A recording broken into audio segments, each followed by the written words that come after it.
Halo teman-teman, halo teman-teman. Pada pembahasan kali ini kita akan membahas bagaimana caranya menggunakan promise di JavaScript. Ya, sebagai contoh, di sini kita buat dulu contoh programnya ya.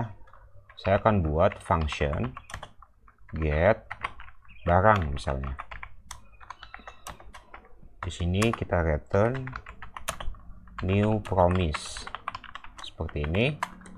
Kemudian di dalamnya kita kasih fungsi callback atau eksekutornya, di mana eksekutor ini menerima dua parameter bentuknya fungsi. Yang pertama adalah resolve, yang kedua adalah reject. Sebenarnya nama resolve dan reject ini bisa kita ganti ya, bebas terserah. Kemudian di dalamnya kita kasih set timeout, kemudian kita tambahkan di sini, kita panggil si resolve-nya, di mana resolve ini data yang mau kita kirim ya. Ini adalah bentuknya array. Nama gelas, ini barang ya, contohnya gelas. Stoknya misalnya saya kasih 34 gitu ya. Untuk barang yang kedua, ini nama titik 2 printer misalnya. Kemudian kita kasih stok di sini 89 misalnya ya. Di sini kita timeoutnya kita kasih 1 detik gitu ya, seperti ini. Kemudian kita buat function onFulfill, isinya adalah daftar barang. Nah, daftar barang yang dikirim dari si resolve ini gitu ya. Oke, kita tambahkan di sini. Kemudian kita console.log daftar barang seperti ini. Kemudian di bawahnya kita panggil const promise sama dengan get barang gitu ya.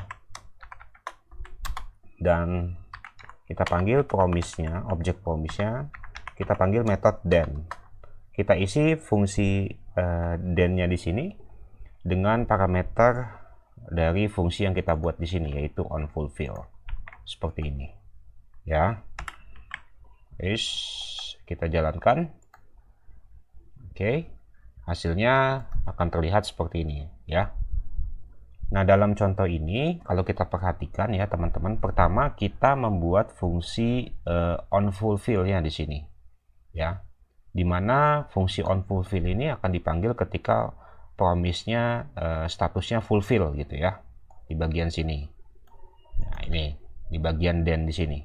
Kemudian yang kedua kita memanggil fungsi get barang yang di sini ya, di mana fungsi get barang ini digunakan untuk dapetin objek promise dari sini nih, return new promise dari get barangnya gitu.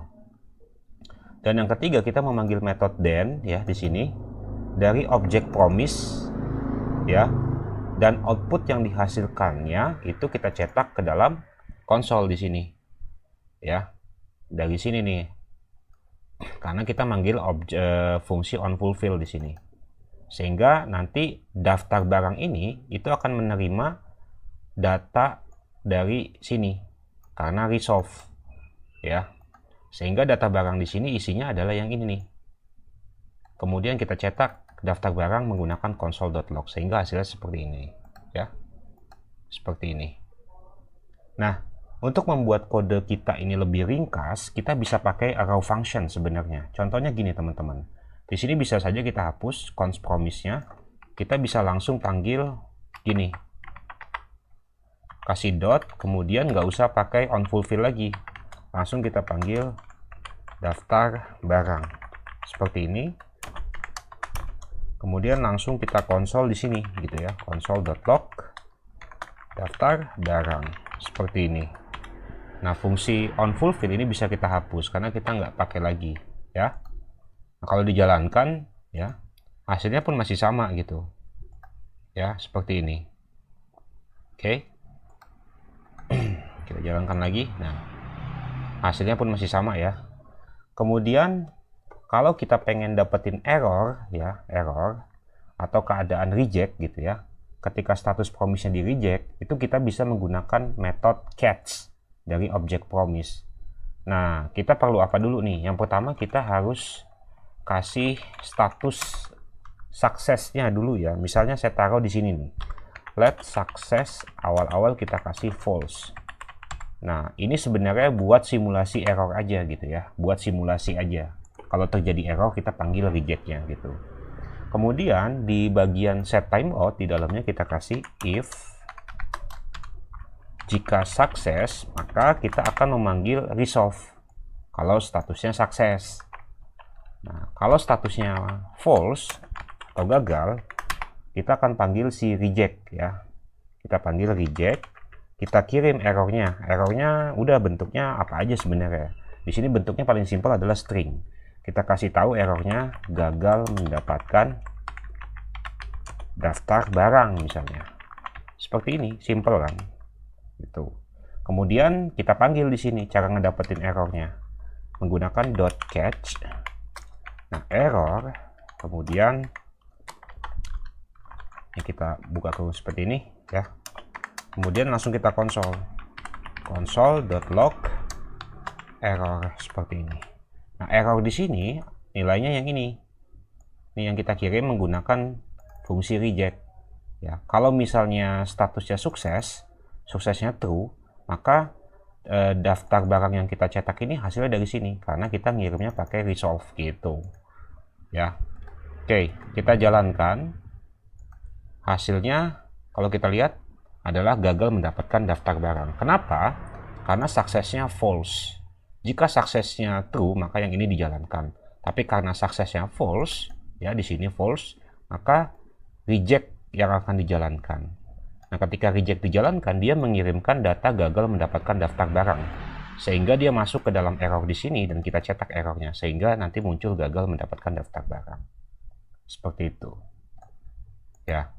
Nah, kadang-kadang nih ya, kita pengen mengeksekusi bagian kode program tertentu di mana kita nggak peduli mau promise-nya fulfill ataupun mau promise-nya reject gitu. Nggak peduli pokoknya. Nah, di sini kita bisa menggunakan metode finally. Contohnya gini, tulis saja finally. Oke, di sini kita kasih seperti ini.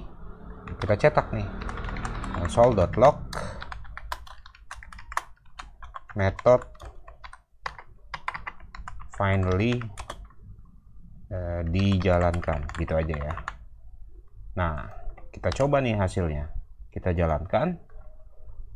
Oke.